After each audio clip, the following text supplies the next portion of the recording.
Look, I think broadly Labor actually don't understand how complex the problem is in Christchurch.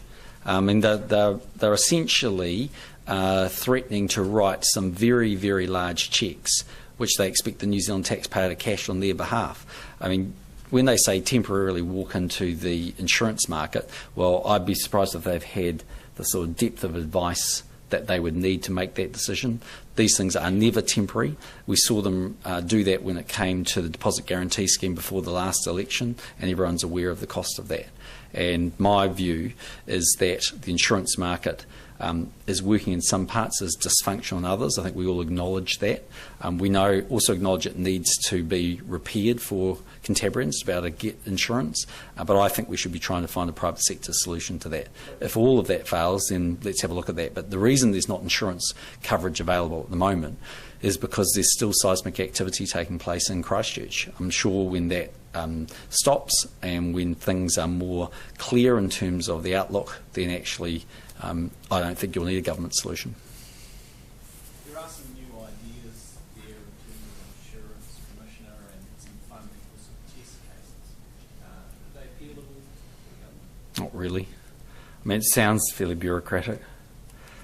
I mean, let's understand what's happened in Christchurch. There's been 3 very large earthquakes, thousands of aftershocks, significant losses suffered, and at least in the short term, in such an uncertain picture that certain reinsurers are at least taking a step to the sideline for the moment. That doesn't mean it's permanent. I mean, the insurance industry makes its money out of assessing risk, and in due course they'll come back. I mean, the decay curve that we see in terms of the number of aftershocks and the pattern that they're presenting are all very encouraging, that things are starting to settle down in Christchurch.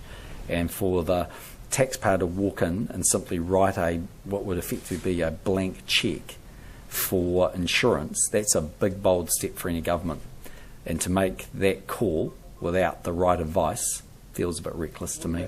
Provide a bit of surety though to property developers and the likes to stay in Christchurch? Because we've had news over the weekend and today that people are just taking insurance money and running off to Auckland and Brisbane.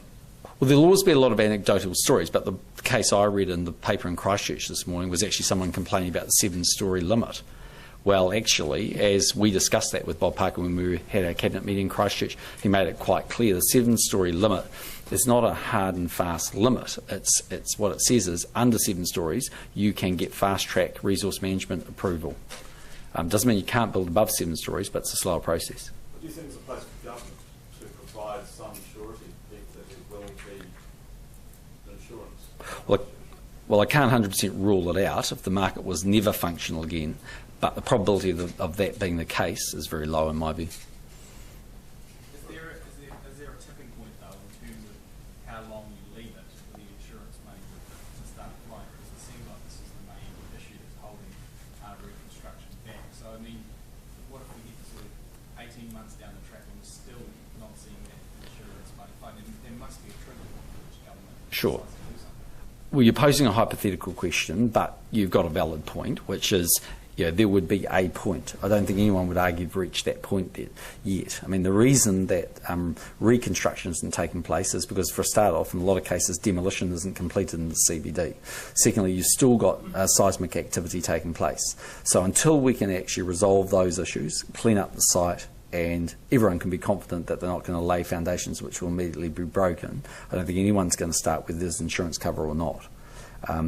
It's patchy in terms of insurance. It's absolutely correct to say that some people are struggling to get insurance. It's also true to say that a lot of people are getting insurance.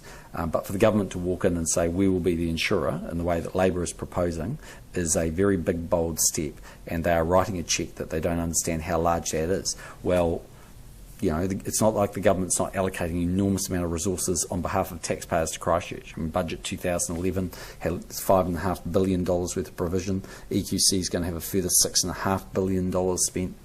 There's a significant amount of taxpayer resources going in there, and I think we just need to take this process one step at a time and exhaust all of the private sector options. I don't believe we've exhausted those yet. As I say, we saw this, in Labor's case. We did that with the deposit guarantee scheme.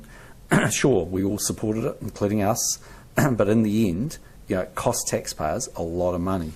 So just on the campaign trail, people got to be very careful about making big, bold calls. What about the idea of releasing 1,500 sections at cost? Well, I don't see how that works either. I mean, for a start off, there's about 6,500 sections in the red zone. So why do some people get offered a section and others don't? That's the first thing. Secondly, when they say it costs, what do they mean by cost? Because they then are going to be the purchaser off the developer. So there'll be a margin in there. It's just the government pays the margin.